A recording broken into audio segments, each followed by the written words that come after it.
جوانی میں قدم رکھتے ہی ہر لڑکی کا ایک سپنا ہوتا ہے کہ کوئی خوبصورت سا شہزادہ سفید گھوڑے پر سوار ہو کر آئے گا اور اسے بیاہ کر لے جائے گا۔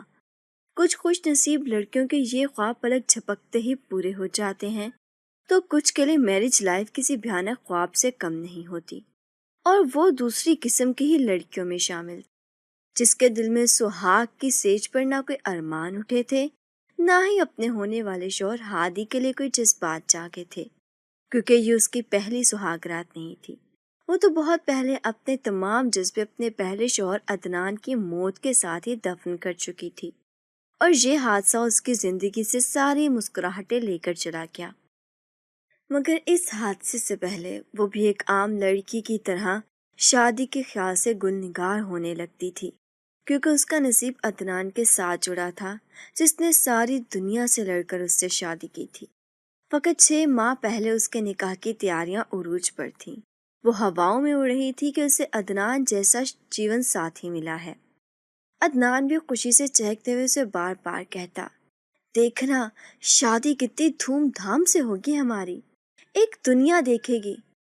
تو شفا کو لگا وہ دنیا کی خوش قسمت ترین لڑکی ہے، مگر قسمت کے کھیل نرالے ہوتے ہیں۔ عین شادی کے دن عدنان کا پوراسرار روڈ ایکسیڈنٹ ہو گیا اور وہ موقع پر ہی دم توڑ گیا۔ وہ دلہن بنی اس کی راہ ہی تکتی رہ گئی، اور وہ خود منو مٹی تلے جا سویا۔ لیکن اس سانحے پر شفا کو منحوس قرار دے کر ساری برادری میں بدنام کر دیا گیا۔ اسے انتہائی تلخ جملے سننے کو ملے کہ وہ شادی کی پہلی رات ہی اپنا شوہر کھا گئی۔ اس کے بعد وہ کون سا تانا نہیں تھا جو اسے سننے کو نہیں ملا۔ اسے تو لگا تھا کہ اس کی زندگی مکمل طور پر ختم ہو چکی ہے، لیکن پھر اسے جینے کی طرف نہ صرف گھسیٹ کر لایا گیا، بلکہ اس کا نکاح ہادی سے کرنے کا فیصلہ کیا گیا۔ اس کے لیے کسی سزا سے کم نہیں تھا، کیونکہ ہادی دیوانہ تھا، اور ایک دیوانے سے شادی کا خیال بد سے بدترین حالات میں بھی وہ سوچ نہیں سکتی تھی۔ پہلی شادی کے ختم ہونے کا دکھ ابھی ختم نہیں ہوا تھا، وہ بھی اپنے شوہر عدنان کی ناگہانی موت سے سنبھلی نہیں تھی کہ 6 ماہ بعد زلیخا بیگم نے شفا کو اپنے دوسرے بیٹے ہادی کے نکاح میں دے دیا۔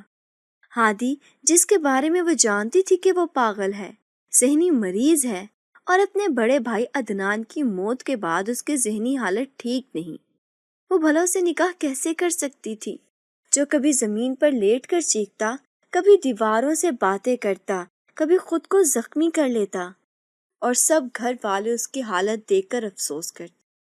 اب یہ افسوس شفا کی پوری زندگی میں لکھا جا رہا تھا، جو اسے قبول نہ تھا، لیکن اس کے لیے اف کرنے کی گنجائش بھی نہیں چھوڑی گئی۔ بھلا جو مرد اپنا خیال خود نہیں رکھ سکتا تھا، اس کا کیا خاک خیال رکھتا۔ شفا نے اس فیصلے کے خلاف سٹینڈ لیا۔ اس نے صاف صاف اپنی ساس کو کہا کہ یہ ظلم ہے، میں کسی صورت ہادی سے شادی نہیں کروں گی۔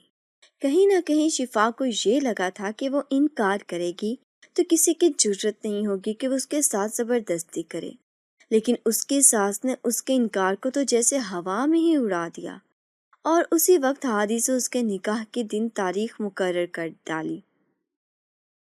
تو اس کے پیروں تلے سے زمین نکل گئی۔ وہ ہکا بکا اپنے سسرال کے ایک ایک فرد کو دیکھنے لگی کہ شاید کوئی تو اس کے حق میں آواز بلند کرے گا، لیکن سب کو تو جیسے سانپ ہی سونگھ گیا۔ وہ روتے ہوئے اکثر سوچتی کہ کاش اس کے والدین حیات ہوتے تو اس کے ساتھ کبھی بھی یہ ظلم نہ ہونے دیتے، مگر وہ اس بھری دنیا میں تنہا تھی۔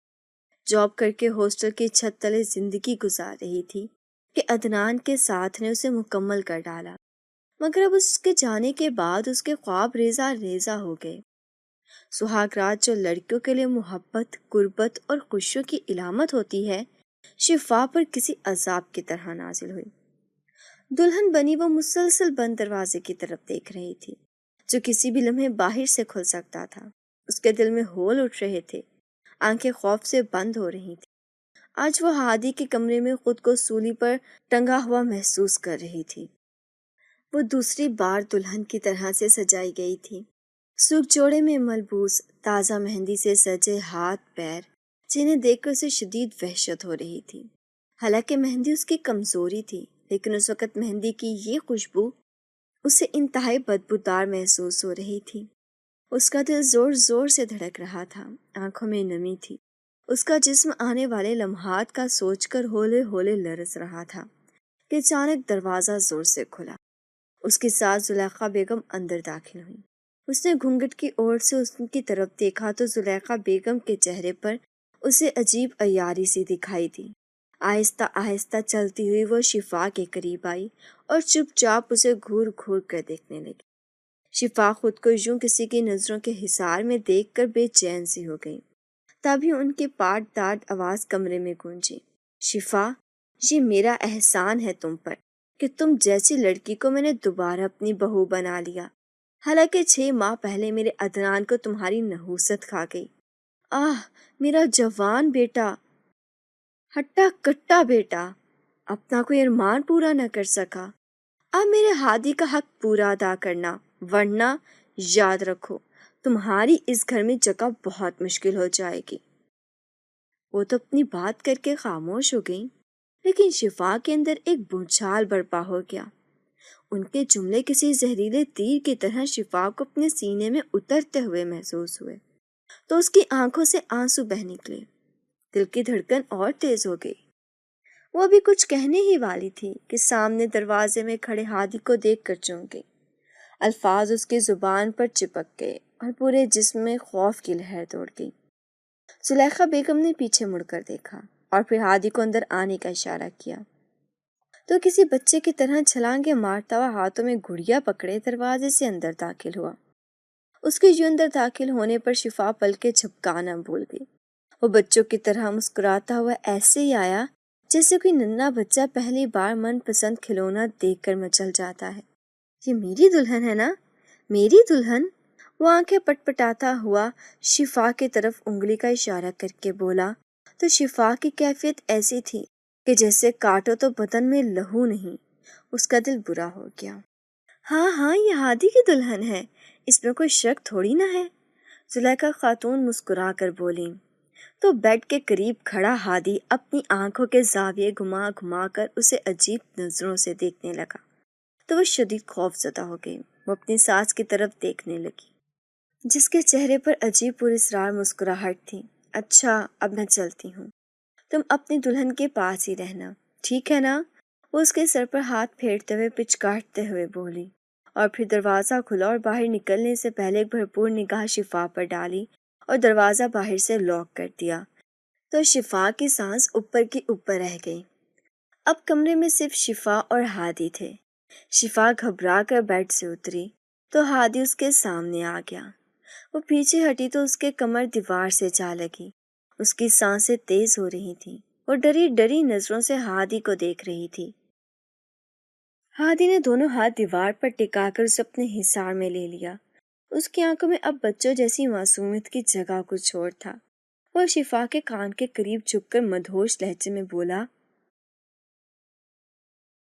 Welcome to my bedroom my wife. اتنی خوبصورت بیوی کے ساتھ رات گزارنے کے لیے پاگل پن کی ایکٹنگ تو ختم کرنی ہی ہوگی۔ شفا کو اپنے کانوں پر یقین نہیں آیا۔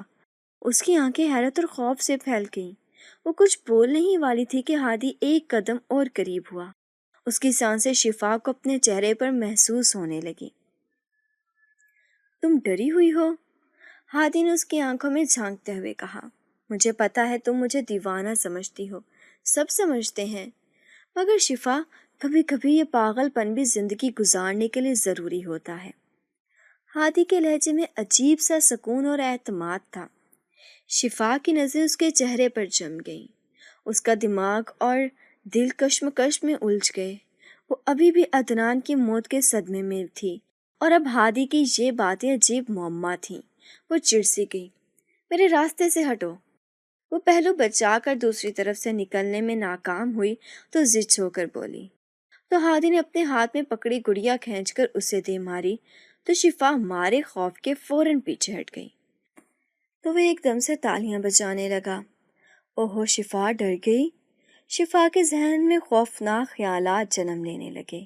اس کی آنکھیں مسلسل ہادی پر جمی تھی کہ اچانک ہادی اس کے سرخ چوڑے کو سرتا پیر دیکھنے لگا۔ پھر اس کی جویلری پر ہاتھ پھیرتے ہوئے اپنی ناک اس کے گردن کے قریب لایا اور اسے تیز تیز سونگھنے لگا تو شفا نے اسے دھکا دیا، مگر وہ 1 انچ بھی اسے اپنی جگہ سے نہ ہلا سکی۔ تو اس نے مسکرا کر شفا کی کلائی تھام لی اور چوڑیاں گننی شروع کر دی۔ شفا کو اس لمحے ایسے لگا جیسے اس کے دل کی دھڑکن بند ہو جائے گی۔ چوڑیوں پر ہاتھ پھیرتے پھیرتے وہ ہادی نے ایک دم اس کی کلائی کو سختی سے مروڑا تو اس کی جان نکل گئی۔ شفا نے اس کے مضبوط ہاتھوں سے اپنی نازک کلائی چھڑانے کی کوشش کی تو اس نے ایک جھٹکے سے اسے اپنے قریب کر لیا تو شفا کو اپنی ریڑھ کی ہڈی میں سنسناہٹ سی دوڑتی محسوس ہوئی۔ وہ اس کی طرف خوفناک نظروں سے دیکھنے لگی کیونکہ ہادی کی آنکھوں سے بچوں جیسی شرارت ختم ہو چکی تھی اور اب وہاں ایک پر اسرار چمک تھی۔ شفا گھبرا گئی، وہ تیزی سے اپنا بازو چھڑانے لگی۔ ہادی نے آہستہ سے اس کی تھوڑی اٹھائی۔ شفا نے جھٹکے سے چہرہ موڑ لیا، آنسو کی نمی ابھی بھی اس کے گالوں پر باقی تھی۔ ڈرو نہیں، میں تمہیں کوئی نقصان نہیں پہنچاؤں گا، مگر اب تم میری ہو، میرا حق ہے تم پر، اور یہی حقیقت تمہیں قبول کرنی ہوگی۔ یہ سن کر شفا کے ہوش اڑ گئے۔ وہ حیران پریشان نظروں سے ہادی کی طرف دیکھنے لگی۔ اس کی مسلسل خاموشی میں چھپا خوف ہادی نے محسوس کر لیا تھا تو وہ ماحول کے تناؤ کو ختم کرنے کے لیے مزاحیہ انداز میں بولا، یہ اڑی اڑی سی رنگت، یہ بکھرے گیسو، کیا ہوا میری جان؟ ہادی نے اس کی آنکھوں میں جھانک کر مدھم آواز میں کہا تو شفا پر کب کپاہٹ طاری ہو گئی۔ اس کا دل جیسے کسی نے مٹھی میں جکڑ لیا۔ چھوڑو مجھے، یہ کیا باتیں کر رہے ہو؟ شفا نے ٹوٹتی ہوئی آواز میں کہا تو ہادی کی آنکھوں میں مسکراہٹ گہری ہو گئی۔ وہی باتیں جو اس موقع پر اپنی بیگم سے ہونی چاہیے۔ کہ کیا مطلب؟ وہ بوکھلا کر بولی، مطلب یہ کہ میں پاگل نہیں ہوں اور حق زوجیت ادا کر سکتا ہوں۔ خبردار، میرے قریب مت آنا، دور رہو مجھ سے۔ کیوں دور رہوں؟ نکاح کیا ہے تم سے، حق ہے میرا تم پر، کیا تم مجھے روکو گی تو روک کر دکھاؤ۔ شفا حیرت سے ہادی کو دیکھنے لگی، ایسی باتیں کوئی ذہنی مریض تو نہیں کر سکتا۔ اس کے ساتھ سارا خاندان سب یہی سمجھتے تھے کہ ہادی ذہنی مریض ہے، لیکن یہاں تو کوئی اور ہی سلسلہ چل رہا تھا۔ یا تو تم پاگل ہو یا مجھے پاگل بنا رہے ہو، شفا کپ کپاتی آواز میں بولی تو وہ زور زور سے ہنسنے لگا۔ وہ مزید بولنا چاہتی تھی مگر الفاظ اس کے ہونٹوں پر جم گئے۔ اس کی آنکھوں میں الجھن، خوف اور حیرت تھی۔ اس کا دل زور زور سے دھڑک رہا تھا۔ وہ ہادی سے دور ہٹنے کی کوشش کرنے لگی مگر ہادی نے اسے بازوں میں بھر لیا۔ اس کی گرفت میں عجیب سی شدت تھی، جیسے برسوں کی پیاس ہو جسے مٹانے کے لیے وہ بغاوت پر اتر آیا ہو۔ شفا نے اس کے منہ زور جذبوں کے سامنے ہتھیار ڈال دیے اور اس کی قربت نے بے بس ہو کر خود کو اس کے حوالے کر دیا اور آنکھیں بند کر لیں۔ آنسو پلکوں کی باڑ توڑ کر تکیے میں جذب ہونے لگے۔ اس کے بدن کی لرزش پر قابو پانے کے بعد اس نے آہستہ سے اس کے کان میں سرگوشی کی، مجھ سے ڈرنے کی ضرورت نہیں، میں تمہیں نقصان نہیں پہنچاؤں گا۔ یہ کہہ کر وہ اس کے پاس سے اٹھ گیا تو شفا حیرت سے رونا بھول کر اسے دیکھنے لگی، جو واش روم میں نہانے کے لیے چلا گیا تھا۔ اسے اپنی زندگی کا یہ مرحلہ تو پہلے سے زیادہ کٹھن لگنے لگا اور اس بار کوئی واپسی کا راستہ بھی نہیں تھا۔ وہ کروٹ پر کروٹ بدلنے لگی مگر نیند آنکھوں سے کوسوں دور تھی۔ اس کا ذہن جاگ رہا تھا، وہ چت لیٹی چھت کو گھور رہی تھی۔ اسے اپنی زندگی کی اتنی بڑی تبدیلیوں پر شدت سے حیرت ہو رہی تھی۔ وہ اب تک اس بات پر یقین کرنے کو تیار نہیں تھی کہ وہ نہ صرف ایک پاگل کی بیوی بن گئی بلکہ حقوق زوجیت بھی ادا کر بیٹھی۔ سوچ سوچ کر اس کی کن پٹیاں درد کرنے لگی تھیں۔ اچانک باتھ روم کا دروازہ کھلا تو شفا کی سوچ کی ڈور وہیں ٹوٹ گئی۔ اس کی نظر بے اختیار ہادی کے نیم عیاں چوڑے سینے کی طرف اٹھیں تو اس کی سانسیں تیز تیز چلنے لگیں۔ وہ گیلے بالوں کو تولیے سے رگڑتا ہوا باہر نکلا تو شفا نے گھبرا کر آنکھیں بند کر لیں۔ دور کہیں فجر کی اذانیں ہونے لگیں۔ ہادی نے گیلا تولیہ بالکونی میں ڈالا اور پھر پر اعتماد قدموں سے چلتا ہوا کپڑوں کی الماری سے اپنا سفید کرتا نکال کر پہنا اور پھر گیلے بالوں میں تیزی سے انگلیاں چلاتے ہوئے اس نے کروشیے سے بنی سفید ٹوپی سر پر رکھی اور جائے نماز پر کھڑا ہو گیا۔ شفا یہ سارا منظر سانس روکے دیکھتی چلی گئی۔ اس کے رونگٹے کھڑے ہو گئی۔ وہ ایک جھٹکے سے اٹھ کر بیٹھ گئی، جس میں جیسے کرنٹ دوڑ گیا۔ بھلا ایک نیم پاگل غسل اور نماز کے فرائض اتنے احسن انداز میں کیسے ادا کر سکتا ہے؟ شفا کی نظریں ہادی کے پیٹھ پر جمی تھیں، جو اب رکوع کی حالت میں تھا۔ شفا کی سوچوں میں سوالوں کا طوفان اٹھا۔ وہ مسلسل حیرت میں گم تھی۔ کیا یہ سب اس کی آنکھوں کا دھوکہ ہے یا کوئی نئی حقیقت؟ وہ شاید کشمکش میں پڑ گئی۔ اسے ہادی سے شدید خوف محسوس ہوا۔ اتنے میں ہادی نے سلام پھیرا اور اس پر نگاہ پھیرتے ہی وہ ہلکا سا مسکرایا تو وہ جھنپ سی گئی۔ اس نے جائے نماز تہہ کر کے ایک طرف رکھی۔ کیسا لگا کمرہ؟ ہادی کے اچانک سوال پر وہ ایک دم سے گھبرا گئی۔ سر اٹھا کر اس کی طرف دیکھا تو اس کی آنکھوں کی نرمی نے شفا کو ہلا کر رکھ دیا۔ یا خدا، یہ کتنے بہروپ بدل رہا ہے۔ اسے سوچ میں ڈوبا دیکھ کر ہادی نے آہستہ سے کہا، یہ کمرہ میں نے اپنی مرضی سے سجایا ہے۔ مجھے سفید کلر بہت پسند ہے، اسی لیے اس کمرے کی سجاوٹ میں نے سفید پھولوں سے کی ہے۔ پردے بھی سفید ریشمی لگائے ہیں۔ بیڈ شیٹ اور دیگر آرائشی ڈیکوریشن بھی میں تمہیں اسی رنگ کی زیادہ آمیزش نظر آئے گی۔ شفا نے نظر اٹھا کر دھیرے سے ارد گرد دیکھا تو ہر چیز میں نفاست نظر آئی۔ کہاں سے لگتا تھا کہ یہ کمرہ ایک پاگل کا بسیرا ہے؟ یا خدایا، کہیں میں کوئی طویل خواب تو نہیں دیکھ رہی؟ اگر ایسا ہے تو مجھے جلدی سے جگا دے۔ لیکن اگر یہ سب حقیقت ہے تو اس سے نہ تو میرا دل قبول کر رہا ہے نہ دماغ۔ وہ رات کے اختتام پر جس ہادی سے مل رہی تھی وہ سچ ہے یا جھوٹ؟ وہ شدید کنفیوژن کا شکار تھی۔ ہادی اس کی خاموشی پر ہلکا سا ہنسا۔ چپ کیوں ہو؟ کچھ تو بولو، یہ ڈر ابھی تک گیا نہیں تمہارے دل سے؟ شفا کا دل زور زور سے دھڑکنے لگا۔ اس نے گہری سانس لی۔ سچویشن ایسی تھی کہ اسے سمجھ ہی نہیں لگ رہی تھی کہ وہ کیا جواب دے۔ اچانک ہادی نے اپنے ہاتھ میں تسبیح اٹھائی، انگلیوں میں دانے سڑکانے لگا۔ اس کی آنکھوں میں عجب سکون تھا۔ وہ حیرت میں ڈوب گئی۔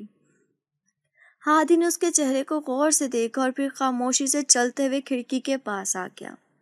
اس نے کھڑکی ہلکی سی کھولی تو ہوا کا ٹھنڈا جھونکا کمرے کے اندر آیا۔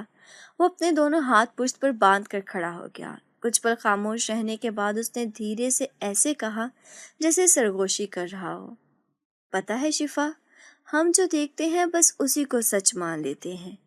اصل چہرے، اصل اشارے سب نظر انداز کر دیتے ہیں۔ اتنے گہرے فلسفے پر شفا چونک اٹھی۔ اس نے سر اٹھا کر ہادی کی طرف دیکھا تو اس کے چہرے پر شدید سنجیدگی طاری تھی۔ وہ دھیرے دھیرے قدم اٹھانا شفا کی طرف آنے لگا تو شفا کے اندر پھر سے خوف اجاگر ہونے لگا۔ وہ جلدی سے بیڈ سے پاؤں لٹکا کر بیٹھ گئی۔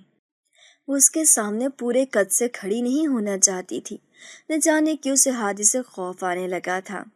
ہادی اس کے اندر چلتی کشمکش کا جائزہ لیتے ہوئے اس کے بالکل قریب آ کر رک گیا اور پھر اس کے چہرے پر نظریں جما کر بولا، یہ ڈر تمہارے چہرے پر اچھا نہیں لگتا شفا۔ مجھ سے ڈرو مت، مجھے سمجھنے کی کوشش کرو۔ شفا نے انتہائی حیرت سے اس کی طرف دیکھا۔ مجھے تمہاری بالکل سمجھ نہیں آ رہی کہ تم اصل میں کیا ہو۔ تمہیں تو سب پاگل کہتے ہیں، لیکن تم کہیں سے بھی پاگل دکھائی نہیں دے رہے۔ میں تمہیں کیا سمجھنے کی کوشش کروں کہ کوئی بھی سرا میرے ہاتھ آ نہیں رہا، اور نہ ہی مجھے یہ سمجھ آ رہی ہے کہ تم مجھ سے چاہتے کیا ہو۔ بیوی ہو تم میری، اور تم سے کیا چاہ سکتا ہوں؟ اس نے شوخی سے کہا تو شفا خوفزدہ نظروں سے اس کی طرف دیکھنے لگی۔ ہادی جو اس کے قریب آ کر اس کا ہاتھ پکڑ کر اسے سمجھانا چاہتا تھا، اس کی کیفیت دیکھ کر پیچھے ہٹا۔ وہ رات کو بھی اس کے ساتھ زبردستی کر چکا تھا اور ابھی اس کا دل نہیں چاہ رہا تھا کہ اسے مزید کوئی تکلیف دے۔ شفا کے آنسو، اس کی دبی دبی سسکیاں اس کا دل زخمی کر گئیں۔ وہ جانتا تھا کہ وہ انتہائی مخلص لڑکی ہے اور اسے کسی بھی صورت کھونا نہیں چاہتا تھا۔ ہادی نے گہری سانس لی، پھر دھیرے سے تسبیح سائڈ ٹیبل پر رکھی اور باہر نکل گیا۔ کمرے میں ایک بار پھر سے خاموشی چھا گئی تھی، مگر شفا کے اندر ایک شور برپا تھا۔ وہ جان گئی تھی کہ یہاں کچھ بھی ویسا نہیں جیسا نظر آ رہا ہے، اور آنے والے دن شاید اس کی سوچ سے کہیں زیادہ پیچیدہ اور حیران کن ہوں گے۔ وہ بیڈ پر کافی دیر سے خالی دماغ ایسے ہی بیٹھی رہی۔ اسے کچھ سمجھ نہیں آ رہی تھی کہ اب وہ کیا کرے۔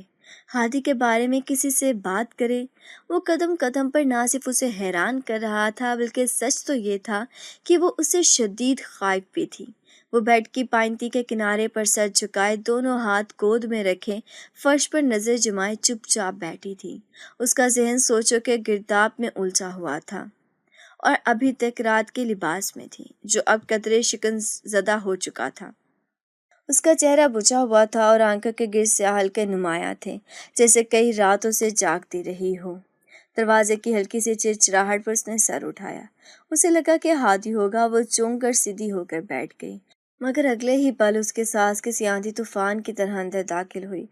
انہوں نے اسے یوں بیڈ پر بیٹھے دیکھا تو ماتھے پر کئی بل پڑ گئے۔ وہ اسے مخاطب کر کے انتہائی غصے سے بولی، تم ابھی تک رات کے کپڑوں میں بیٹھی ہو؟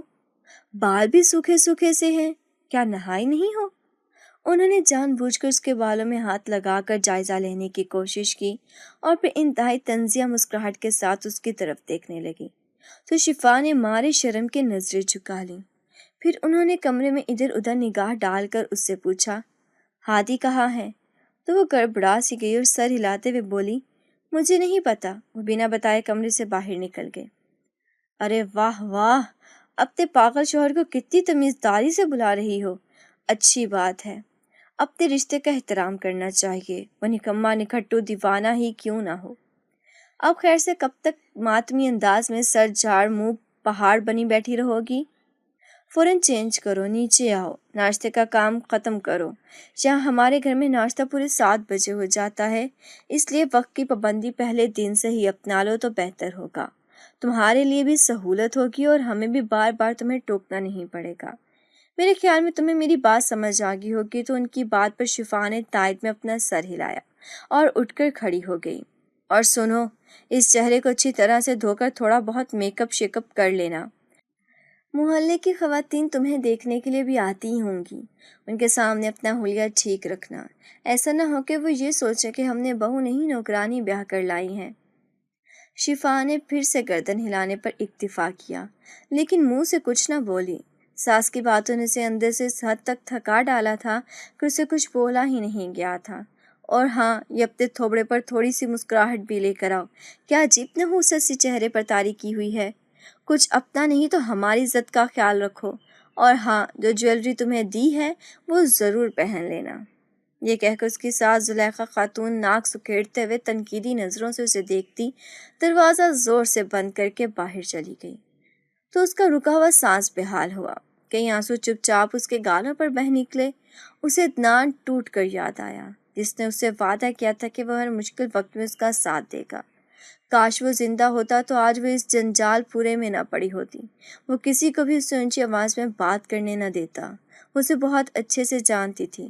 اسے شادی کرنے کی خاطر اپنے گھر والوں کو یہ دھمکی تک دے ڈالی کہ اگر اس کی شادی شفا سے نہ ہوئی تو وہ ساری عمر کنوارا رہے گا۔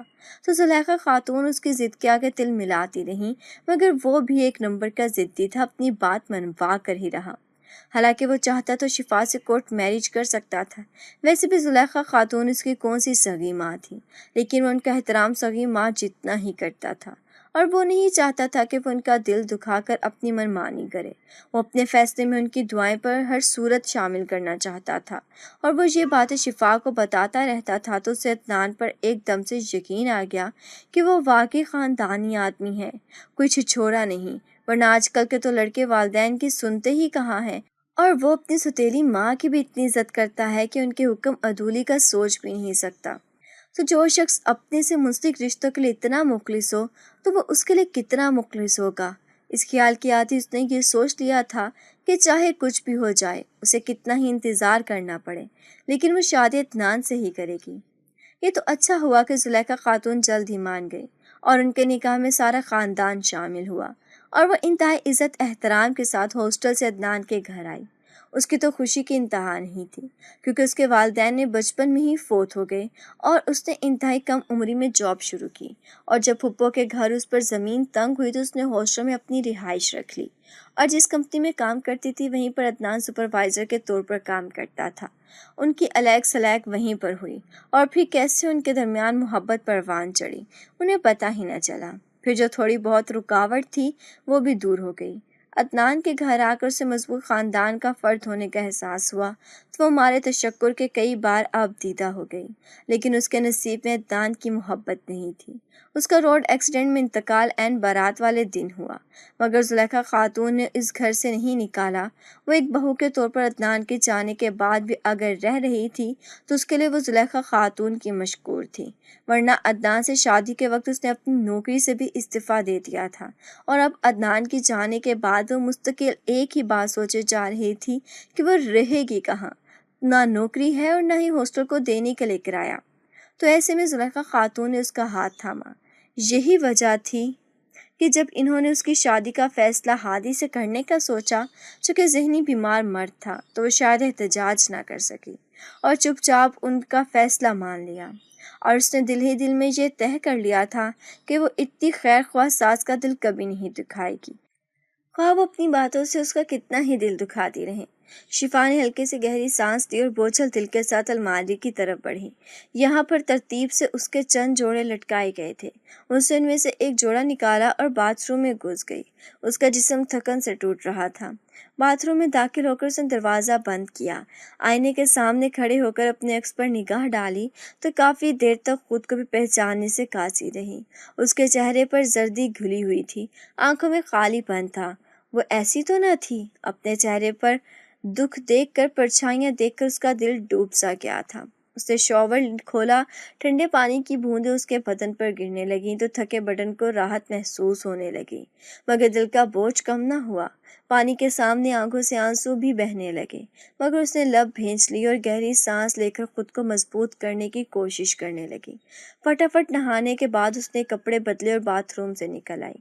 میک اپ کی طرف دیکھتے ہی اس کے دل کو کچھ ہونے لگا۔ اس کا دل میک اپ کرنے کو بالکل بھی نہیں چاہ رہا تھا، لیکن وہ جانتی تھی کہ وہ اگر اسی دھلے دھلائے چہرے کے ساتھ نیچے گئی تو اس کی ساس اسے خوب باتیں سنائیں گی، اور ابھی اس کے دل کا حوصلہ نہیں تھا کہ وہ ان کی جلی کٹی سنتی۔ اسی لیے نہ چاہتے ہوئے بھی ہلکا پھلکا میک اپ کیا اور آخری بار خود کو آئینے میں دیکھ کر اسے دوپٹے اپنے سینے پر پھیلایا اور کمرے سے باہر نکل آئی۔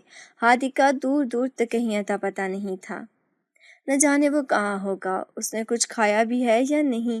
وہ ایک دم ٹھٹک کر رہ گئی۔ وہ ہادی کو لے کر اس طرح سے کیوں سوچ رہی ہے؟ کیا نکاح میں اتنی طاقت ہوتی ہے کہ وہ ناپسندیدہ شخص کے لیے بھی دل میں جگہ بنا دیتا ہے؟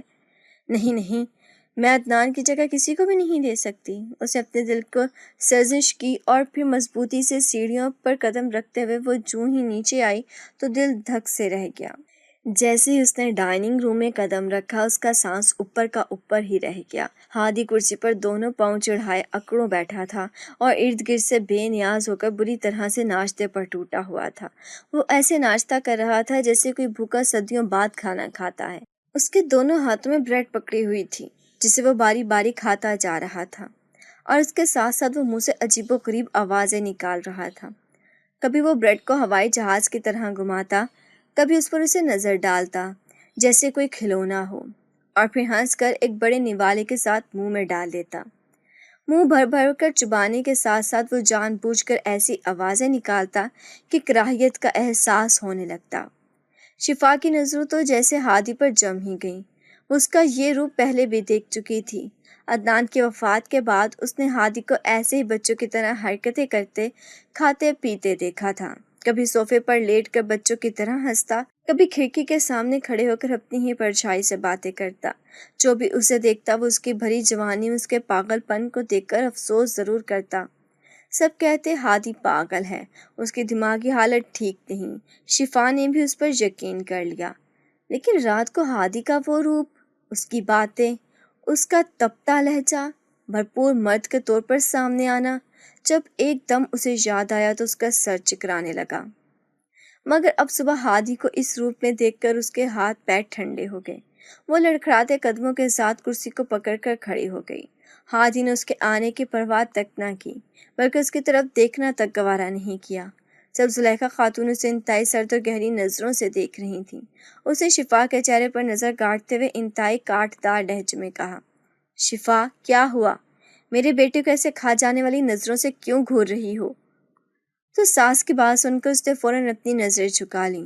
اسے سمجھ نہیں آ رہی تھی کہ وہ اس بات کا کیا جواب دے۔ اس کا حلق شدید خشک ہو گیا، لیکن اپنی اس کیفیت کو اس نے جلد ہی سنبھال لیا اور کرسی گھسیٹ کر بیٹھ گئی۔ اس کی بھوک مٹ چکی تھی، اس لیے فقط اس نے اپنے لیے ایک کپ چائے بنائی اور ایک دو گھونٹ پینے کے بعد ہی اس نے چائے کا بھرا کپ میز پر چھوڑ دیا۔ اسے دوبارہ ہادی کی طرف دیکھنے کی کوشش نہیں کی۔ وہ اب بھی کسی جانور کی طرح ہی ناشتہ کر رہا تھا۔ اس کی جگالی کی آوازیں پورے ڈائننگ روم میں گونج رہی تھیں۔ شفا کے دل میں درد کی ایک ٹیس سی اٹھی۔ وہ وہاں سے اٹھنے ہی والی تھی کہ ایک دم زلیخا خاتون نے اسے مخاطب کیا۔ آج سے ہادی کے ناشتے سے لے کر کپڑے پہنانے تک سارے کام تم دیکھو گی۔ اب ہادی تمہاری ذمہ داری ہے۔ ان کی بات پر شفا کا جسم سن ہو گیا، لیکن ان کی بات ماننے کے علاوہ شفا کے پاس اور کوئی چارہ نہیں تھا۔ اور ہاں، اگر ناشتہ مکمل ہو گیا ہے تو ڈرائنگ روم میں جا کر بیٹھ جاؤ، محلے کی خواتین تمہیں دیکھنے آئیں گی۔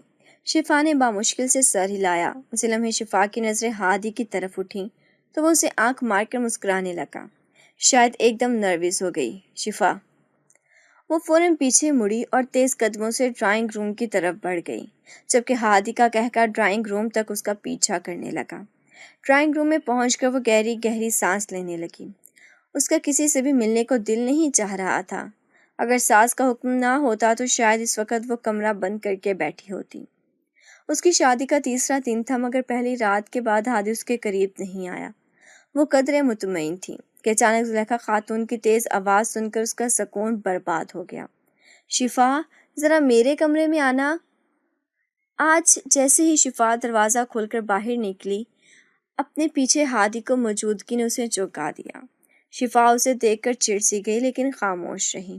زلیخا خاتون نے جیسے ہادی کو شفا کے ساتھ اندر کمرے میں آتے ہوئے دیکھا تو ان کے ماتھے پر بل سے پڑ گئے اور آنکھوں میں چنگاریاں سی بڑک اٹھیں۔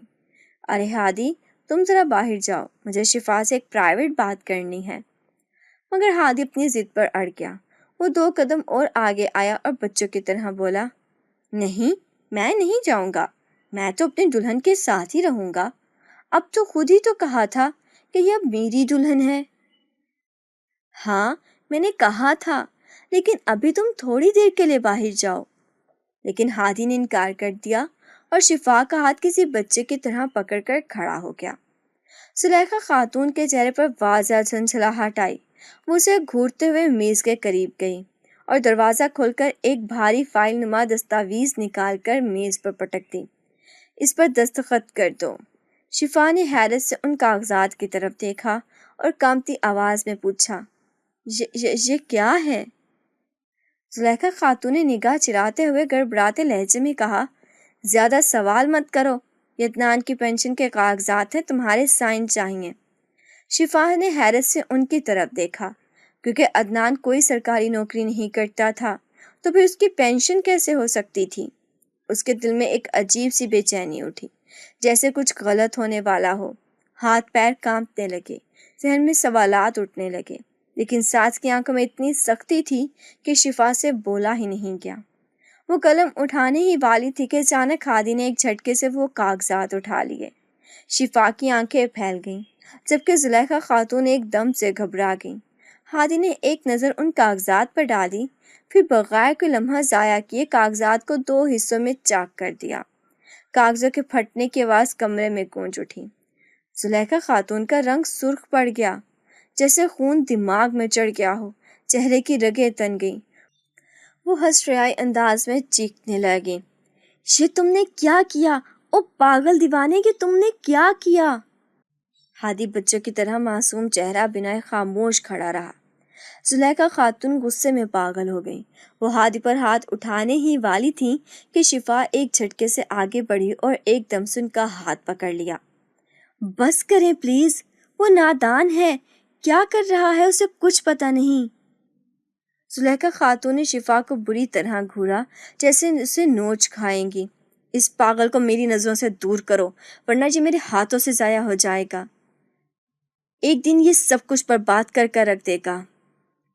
شفا نے بنا کچھ سوچے ہادی کا ہاتھ پکڑا اور تیزی سے کمرے سے نکل آئی۔ وہ جانتی تھی کہ اگر وہاں ایک لمحہ مزید رکی تو بات بگڑ سکتی ہے۔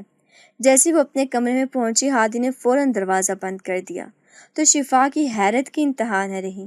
اب اس کی آنکھوں میں بچوں جیسی معصومیت نہیں تھی، بلکہ گہری سنجیدگی تھی۔ وہ تنہائی میں صرف شفا دیکھ سکتی تھی۔ ہادی نے دھیرے سے جھک کر اس کے کان کے قریب سرگوشی کی۔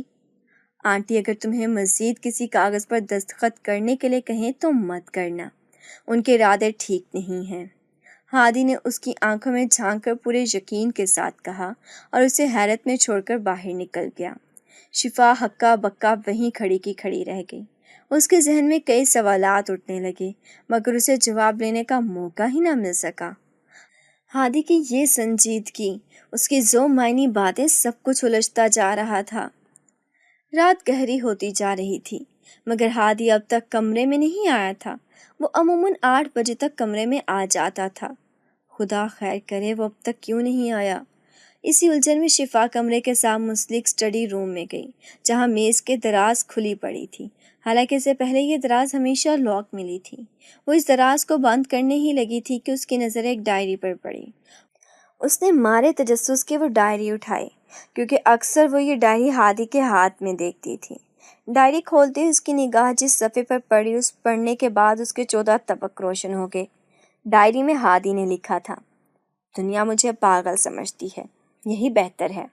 زلیخا کے سامنے اگر میرا اصل دماغ کھل گیا تو مجھے بھی عدنان کی طرح ختم کر دے گی۔ پاگل بننا میری ڈھال ہے مگر میں اندر سے جل رہا ہوں۔ عدنان کا خون، میری بے بسی، ستیلی ماں کا ظلم، سب برداشت سے اب باہر ہے۔ شفا کا ہاتھ کانپنے لگا، آنکھوں میں آنسو بھر آئے۔ اسے یقین نہیں آ رہا تھا کہ اس کی ساس مجرم ہے۔ تبھی پیچھے سے ہادی آ گیا۔ شفا کے ہاتھ میں ڈائری دے کر لمحہ بھر کو رکا۔ پڑھ لیا سب؟ اس کی آواز میں شکستگی تھی۔ تم پاگل نہیں ہو؟ اور عدنان کا قتل ہوا ہے؟ دکھ سے اس کی آواز بیٹھ سی گئی اور آنکھوں میں نمی تیرنے لگی۔ ہادی آگے بڑھا اور اس نے شفا کو سینے سے لگا لیا۔ ہاں، لیکن تمہیں خود کو مضبوط رکھنا ہے کیونکہ تم میری پہلی اور آخری امید ہو جس کے سہارے مجھے عدنان کے قاتلوں کا سراغ لگانا ہے۔ اگر تم مجھے سہارا نہیں دو گی تو میرے لیے اپنی منزل کو پانا بہت مشکل ہو جائے گا۔ یہ پاگل پن کا ڈھونگ میری مجبوری ہے۔ عدنان کی موت کے بعد اگر میں عام انسان بن کر سامنے آتا تو زلیخا مجھے بھی مار ڈالتی، اسی لیے سب کے سامنے پاگل بن گیا تاکہ سب مجھے کمزور سمجھیں اور مجھے نظر انداز کر دیں۔ اس انکشاف سے شفا کے ماتھے پر پسینے کی بوندیں چمکنے لگیں۔ مگر وہ عدنان کو کیوں قتل کریں گی؟ کیونکہ عدنان نے اپنے حصے کی ساری جائیداد تمہارے نام کر دی تھی۔ میرے نام؟ یہ کیا کہہ رہے ہو؟ سچ کہہ رہا ہوں، لیکن جب اس بات کا پتہ زلیخا کو چلا تو وہ غصے سے پاگل ہو گئی۔ یہی وجہ ہے کہ عدنان کو قتل کرنے کے بعد اس نے تمہیں گھر سے نہیں نکالا، کیونکہ تم عدنان کی وصیت کے مطابق اس کے حصے کی جائیداد کی اکلوتی وارث ڈکلیئر ہو گئی ہو۔ تمہیں میرے ساتھ نکاح میں باندھنے کا مقصد کوئی ہمدردی نہیں تھا، بلکہ انہیں یہ یقین ہو چکا تھا کہ عدنان کی موت کے صدمے نے مجھے پاگل کر دیا ہے اور میں کسی کے کام کا نہیں رہا۔ ایک پاگل سے تمہارا نکاح کرنا، تمہیں اس گھر میں روکنا، سب ان کے پلان کا حصہ تھا تاکہ جائیداد ان کے قبضے میں آ سکے۔ اور وہ عدنان کی پینشن کے کاغذات، وہ سب کیا تھا؟ وہ پینشن کے کاغذات نہیں تھے بلکہ جائیداد ٹرانسفر کرنے کے کاغذات تھے۔ اگر تم ان پر دستخط کر دیتی تو اپنے ہاتھوں میں وہ جائیداد جس کا وارث تمہیں عدنان نے اپنی خوشی سے بنایا تھا، زلیخا آنٹی کو منتقل ہو جاتی اور تم خالی ہاتھ رہ جاتی۔ اسی وجہ سے میں نے وہ کاغذات پھاڑ دیے تھے۔ ہادی کی بات سن کر شفا کی آنکھیں پھٹی کی پھٹی رہ گئیں۔ اسے یقین نہیں آ رہا تھا کہ کوئی جائیداد کی لالچ میں اس قدر اندھا ہو کر اپنے ہی رشتوں کے ساتھ بے وفائی کا مرتکب ہو سکتا ہے۔ شفا کی آنکھوں میں نمی تیرنے لگی۔ اس کا دل چاہا وہ چیخ چیخ کر روئے، لیکن ہادی کے چہرے پر پھیلے دکھوں نے اسے روک ڈالا۔ مجھے یقین نہیں آ رہا، کوئی اتنا ظالم کیسے ہو سکتا ہے؟ وہ بے یقینی سے بولی۔ تو ہادی نے غصے سے کہا، یہ اتنی ہی ظالم ہے، یہ مجھے بھی کب کا مار چکی ہوتی اگر عدنان کی جائیداد کے حصول تک مجھے زندہ رکھنا ضروری نہ ہوتا۔ ہادی کی بات سن کر شفا کا وجود لرزنے لگا تو اس کا ہاتھ تھام کر بولا، اگر تم اس اسٹیج پر گھبرا گئی تو ہم کبھی بھی اپنی منزل کو نہیں پہنچ سکیں گے۔ تمہیں اس سارے مرحلے میں میرا ساتھ دینا ہوگا کیونکہ میں ہر صورت عدنان کے قاتل کو کیفر کردار تک پہنچانا چاہتا ہوں۔ تو شفا نے اپنے آنسو صاف کیے اور دل میں ٹھان لی کہ وہ ہر صورت ہادی کا ساتھ دے گی۔ لیکن اب وہ دونوں ایک ہی بات پر آ کر اٹک گئے کہ وہ ایسا کیا کریں کہ عدنان کے قتل کا سراغ ملے، کہاں سے آغاز کریں، کیونکہ قاتلوں نے کوئی کلیو نہیں چھوڑ رکھا تھا۔ ہادی کے چہرے پر الجھن تھی، وہ بار بار اپنی انگلیوں کو مروڑتا مگر سمجھ نہیں آ رہا تھا کہ دھاگے کی گتھی کہاں سے کھولی جائے۔ شفا نے اچانک اس کی طرف دیکھتے ہوئے پرخیال انداز میں کہا، اگر واقعی یہ سب گھر کے اندر ہوا ہے تو کیوں نہ ہم گھر کی CCTV فوٹیج چیک کریں، کیونکہ مجھ سے عدنان نے ایک بار کہا تھا کہ وہ گھر میں کیمرہ لگوا رہا ہے۔ شفا کی بات پر ہادی کی آنکھیں چمکنے لگیں اور وہ ایک دم سے اٹھ کر ٹہلنے لگا اور پھر بولا، عدنان نے شادی سے پہلے پورے گھر میں جگہ جگہ کیمرے نصب کروائے تھے، لیکن کمال یہ ہے کہ میرا دھیان اس طرف نہیں گیا۔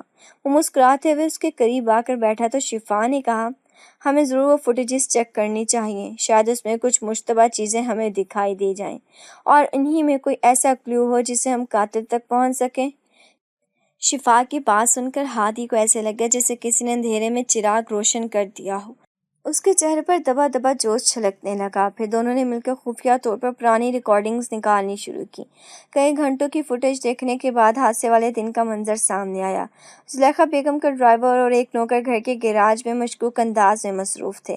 ہادی کا دل زور سے دھڑکا۔ اس نے شفا کی توجہ سکرین پر دلوائی تو شفا بھی غور سے دیکھنے لگی۔ جوں جوں فوٹیجز آگے چلتی جا رہی تھی دونوں کی آنکھوں میں بے یقینی سی امٹتی آئی۔ اگلے ہی دن انہوں نے ڈرائیور کو پکڑا۔ وہ پہلے سختی سے انکار کرتا رہا مگر آخر کار سچ زبان پر آ ہی گیا۔ ڈرائیور نے روتے ہوئے اقرار کیا کہ بیگم صاحبہ نے اسے بڑی رقم کا لالچ دے کر عدنان کی گاڑی کی بریک فیل کرنے کا حکم دیا تھا۔ جب اس نے انکار کیا تو بیگم صاحبہ نے مجھے دھمکی دی کہ وہ میرے بچوں کو نقصان پہنچا سکتی ہیں۔ مجھے اپنے بچوں کی جان کا خطرہ تھا، لہٰذا مجھے ان کا حکم ہر صورت ہی ماننا ہی پڑا۔ میں نے انتہائی صفائی کے ساتھ عدنان صاحب کی گاڑی کی بریک وائر اس طرح سے کاٹی کہ کسی کو بھی شک نہ ہوا۔ شفا کی آنکھوں میں آنسو جھلملانے لگے۔ غصے سے ہادی کی مٹھی سختی سے بند ہو گئی۔ وہ وعدہ معاف گواہ بننے کے لیے تیار ہو گیا تو اس بڑھتے پر ہادی نے اسے چھوڑ دیا۔ انہوں نے ماہرین سے عدنان کی گاڑی کی دوبارہ سے چیکنگ کروائی جو جائے حادثہ پر ٹوٹ پھوٹ کا شکار ہو چکی تھی، تو ماہرین نے اپنی رپورٹ میں بتایا کہ اس گاڑی کی بریک وائر کاٹی گئی ہیں۔ تکنیکی ماہرین سے تصدیق کروانے پر حادثے کی حقیقت سب کے سامنے آ گئی۔ زلیخا بیگم کی سازش کے سارے ثبوت اب ان کے ہاتھ میں تھے اور ان کی طرف سے کیس انتہائی مضبوط تھا۔ چنانچہ انہوں نے یہ کیس پولیس کے حوالے کر دیا، جن کی خصوصی ٹیم گھر پر آئی اور زلیخا خاتون کو گرفتار کر لیا گیا۔ اپنی گرفتاری پر زلیخا خاتون نے انتہائی شور مچایا، ہادی کو پاگل اور شفا کو لالچی کہہ کر پولیس والوں کا ذہن بھٹکانے کی کوشش کی، لیکن جب دو لیڈی پولیس نے زلیخا خاتون کے ہاتھوں میں ہتھ کڑیاں لگائیں تو اس نے گلا پھاڑ پھاڑ کر ہادی اور شفا کو بددعائیں دینا شروع کر دیں۔ عدنان کے قتل کی سچائی آخرکار زلیخا کے منہ سے عدالت میں نکلوا لی گئی۔ ثبوتوں کے انبار اور گواہوں کے بوجھ تلے زلیخا بیگم کٹہرے میں بالکل بے بس کھڑی تھی۔ بالآخر جج صاحب نے انہیں عمر قید کی سزا سنا دی۔ ہادی سارے سلسلے میں پہلی بار اپنے اصل روپ میں سامنے آیا۔ اس نے اپنے پاگل پن کا لبادہ اتار کر ایک ذہین اور مضبوط وارث کے طور پر خود کو ثابت کیا۔ عدنان کو انصاف مل گیا تھا، اس بات پر وہ بہت خوش تھا۔ عدالت کے کمرے سے باہر آتے ہی اس نے محبت سے شفا کا ہاتھ پکڑا تو اس کی آنکھوں میں تشکر کے آنسو تھے۔ شفا اس کے سینے سے لگ کر رونے لگی تو وہ نرمی سے بولا، آج اتنا رونا ہے رو لو، اس کے بعد میں تمہاری آنکھوں میں کبھی آنسو نہ دیکھوں۔ شفا روتے روتے مسکرا دی کیونکہ وہ جانتی تھی کہ وہ مضبوط باہوں کے حصار میں ہے۔ اسے عدنان کی بے گناہ موت کا دکھ ضرور تھا مگر وقت نے اتنے تکلیف دہ مراحل سے گزارنے کے بعد اس کی گود میں ہادی کی محبت ڈال دی تھی جس پر وہ اللہ کا شکر ادا کرتے ہوئے نہیں تھکتی تھی۔